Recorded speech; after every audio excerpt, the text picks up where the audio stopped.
정군의 육감입니다. 민주당이 갈팡질팡 오락가락 조변석계 하고 있습니다. 바로 집회 때문인데요. 어저께는 시민단체와 연대해서 김건희 여사 특검을 주장하는 집회를 열겠다라고 발표를 했습니다. 그런데 오늘은 갑자기 바뀌었습니다. 시민단체와 함께하지 않겠다, 독자적으로 하겠다라고 말을 바꿨습니다. 왜 이럴까요? 그 속내를 한번 들여다볼까요? 자, 어저께 발표했을 때 시민단체와 연대 집회를 하겠다라고 발표했을 때도 그 안에 내용을 보면 상당히 모호합니다. 어떻게 모호하냐? 그런데 집회는 하는데 탄핵이나 정권 퇴진을 주장하는 집회는 합류하지 않을 것이다.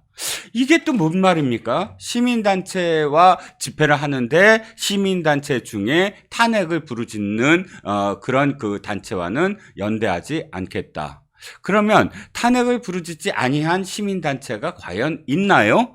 그게 뭐 자기 입맛에 맞는 뭐 시민단체가 있을 리도 없거니와, 그런데 집회하는 장소는 비슷하니까 이쪽에서는 탄핵을 부르짖는데 장의대들은 약간 떨어져서 탄핵은 안 얘기하고 특검을 이야기하고 있다. 그런데 사실은 같이 지켜서 이렇게 많은 군중이 모였다 라는 걸 보여주고 싶었을까요? 그런데 그러려면 그냥 연대를 해도 상관이 없을 텐데 오늘 갑자기 독자적으로 하겠다라는 이유는 뭘까요? 그 답은 바로 이재명이라는 사람의 캐릭터 때문입니다. 무슨 뜻이냐? 민주당은 사실 이 집회와 시위에 이골이 난 정당입니다. 왜? 운동권들이 이미 70년대 운동권부터 80년대 또 90년대까지 전대협을 고리로 해서 한총련까지 전대협 이전 세력까지 포함을 해서, 그러니까 유신 반대 세력까지 출발을 해서 한총련까지 이어지지 않습니까? 그러면 이미 수차례의 집회 시위를 토대로 해서 정권을 탈취한 그런 경험도 있습니다. 그렇기 때문에 집회를 빌드업하는 어떤 과정들 다 학습을 해놓은 상태입니다. 그러니까 이미 오래전부터 자, 민노총 나와, 전국 농민대회 나와, 그 다음에 시민단체 나와, 우리는 독자적으로 하다가 언젠가 이게 무르익으면 다 함께해서 100만이 됐다, 이런 모습이 원래 연출이 돼야 됩니다. 그런데 갑작스럽게 이렇게 자꾸 고민하고 우왕좌왕하고 좌고우면 하다가 연대를 안 하겠다, 연대를 하겠다, 함께 하겠다, 함께 하지 않겠다 라고 하는 이유, 바로 이재명의 캐릭터. 이재명은 원래 운동권들이 하려고 했던 어떤 플랜보다 빨리 지금 움직이기 시작한 겁니다. 언제? 2일이 지난 토요일, 2일이지요. 지난 토요일. 사실 그건 크게 준비를 하지 않았습니다. 그리고 원래 차곡차곡 있었던데 나중에 숟가락 하나 얹는 당이 이런 어떤 계획을 세워놨을 텐데 후다닥 뛰쳐나온 것이지요. 그런데 그것을 말릴 사람도 없습니다. 이재명은 이런 집회 시위에 대한 경험이 없습니다. 이걸 주도해 본 적도 없고요. 왜? 학생운동도 하지 않았고 노동운동도 하지 않았습니다. 뭐 문화운동은 말할 것도 없고요. 이런 운동권의 생리라든지 또는 이 집회의 생리에 대해서 사실은 별 노하우가 없습니다. 그저 혼자서 단식하고 혼자서 SNS하고 혼자서 그때그때마다 즉흥적으로 이렇게 대응하는 그런 임기응변으로 지금까지 일관해왔던 사람이죠. 이러다 보니까 이 사람이 거대 정당의 대표가 됐는데, 사실 2년 동안 한번 지켜보시지요. 이재명이라는 사람이 옛날에 이해찬이라든지 혹은 그 당대표를 했던 많은 사람들 기억하시죠? 민주당의 손학규라든지 뭐 이런 사람들과 견주어서 중장기적인 플랜을 갖고 차곡차곡 무엇인가를 해나간 그런 스토리가 있습니까? 아닙니다. 지금까지 딱 자기가 사법부에 어떻게 지원을 해야 되는데 그때그때마다 당의 모든 자원이나 당의 모든 시스템을 이용할 뿐입니다. 그러니까 갑작스럽게 2일날 솔직히 튀쳐나갔기 때문에 그래도 총동원령을 내렸는데, 문제는 고작해야 꼴랑 15,000명 내외에 불과했다는 겁니다. 30만 명이라고 뻥을 쳤지만 이제는 자신이 없는 거예요. 왜?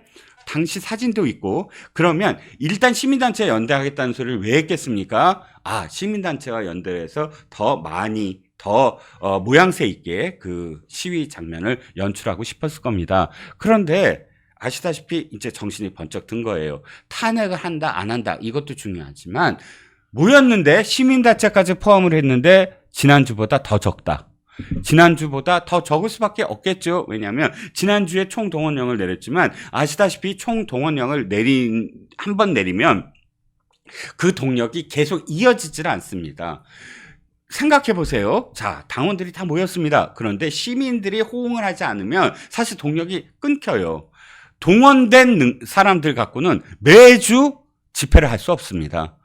그런데 또다시 그래서 시민단체 함께 하려고 했는데 시민단체 함께 했을 때 최소한 지난주보다 많아야 되는데 많지 않을 것 같다. 왜? 시민단체라는 거 아시잖아요. 지금 3년여 동안 매주 했습니다. 근데 시청자 여러분이 지금 윤석열 대통령의 퇴진과 관련된 집회를 몇 번이나 보셨어요? 아마 못 보셨을 겁니다. 왜? 참여하는 인원이 워낙 적기 때문에 시민들이 전혀 거기에 동참하지 않고 외면했기 때문에 뉴스조차도 되지 못했던 겁니다. 이렇게 무르익지 않은 상태에서 급하게 무언가를 하려다 보니까 새를 보여줄 수가 없는 거예요.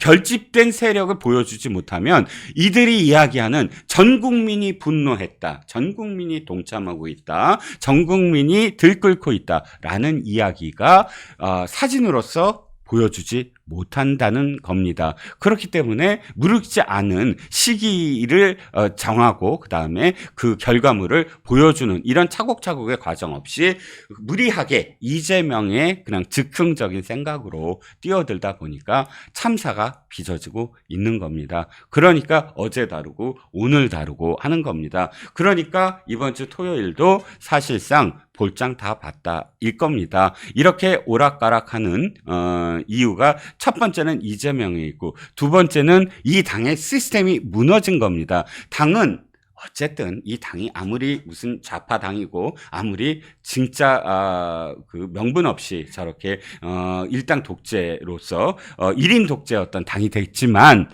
그럼에도 불구하고 어쨌든 뿌리가 있는 당입니다. 민주당은. 그런데 이 뿌리가 흔들려 버렸어요. 그러니까 이재명에 대해서 당대표에 대해서 이건 이거고 저건 저거니까 이렇게 합시다라는 선도 그룹이 없어요. 이재명의 세력은 사실 아무 경험이 없는 그런 사람들에 불과해요. 양문석이니 김준혁이니 아무리 떠들어대도 목소리만 떠들어댔지 실질적으로 어떤 책사가 될 수도 없고 또 플랜을 잡을 수도 없고 기획력이 떨어지고 또는 실질적으로 당의 시스템을 어떻게 움직여야 된다는 걸 전혀 모릅니다. 그런데 그걸 알 수 있는 사람들 전부 다 잘라버렸어요. 횡사를 시켜버렸잖아요. 그러면 지금 친명 세력으로만 있는 딸랑이들만 있는 이 정당은 사실상 이렇게 우왕좌왕 할 수밖에 없습니다. 더군다나 지금 가장 큰 건 캐치프레이즈예요. 캐치프레이즈가 확실해야 사실상 동력을 계속 이어갈 수 있습니다. 그런데 이 당이 지금 계속 얘기하는 게 그거잖아요. 탄핵을 주장하는 시민단체와는 거리를 두겠다. 그러면서 자기는 개헌을 얘기하고 합니다. 그런데 개헌을 지금 깃발을 들고 뛰쳐나가자고 했을 때 이 사실 개헌은 되게 모호한 거예요. 그러니까 개헌이라는 건 포장에 불과하거든요. 그 포장 뒤에는 대통령을 끌어내리겠다라는 목적이 있을 뿐이에요. 그런데 대통령 끌어내리겠다, 탄핵과 똑같은 효과를 하는데 국민투표로서 결정하겠다. 근데 제가 지금 말씀드린 게 길잖아요. 설명이 이렇게 길어요. 근데 두 글자로 딱 떨어뜨려야 되는데 탄핵은 딱 두 글자로 떨어집니다. 이건 대통령을 끌어내리는 거야. 근데 개헌 그러면 국민들이 들었을 때 이게 개헌?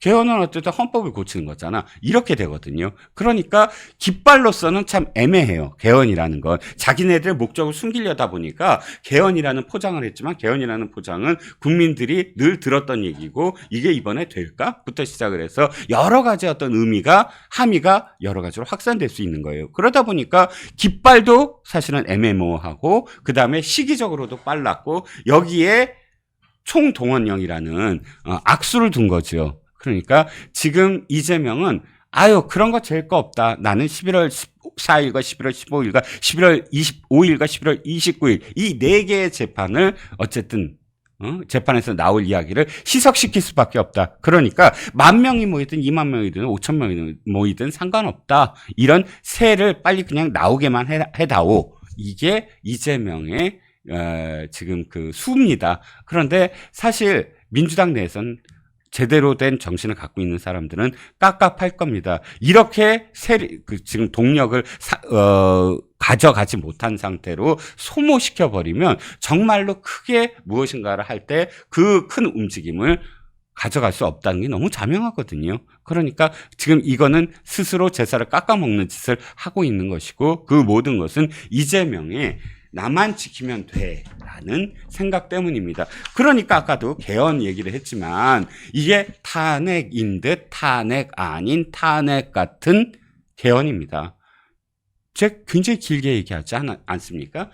그러니까 지금 간단히 얘기해서 개헌이냐 탄핵이냐 뭐 연대냐 아니면 독자적인 거냐 이런 식으로 지금 우왕좌왕하는 것 이 모든 것이 다 이재명이 당의 이름으로 당의 시스템을 이용을 해서 자신의 사법 리스크를 어떻게든 덮어보고자 거기에 대한 충격을 덮어보고자 한 데서 비롯됐다는 겁니다. 이재명과 민주당의 지금 갈팡질팡은 바로 이재명의 말로 최후를 지금 상징한다라는 의미에서 여러분들께 왜 민주당이 이렇게 어제 다르고 오늘 다르고 내일 달라질까 에 대한 제 생각을 말씀드려 봤습니다. 자, 2024년 11월 6일 들려드린 이종근의 육감 여기까지입니다.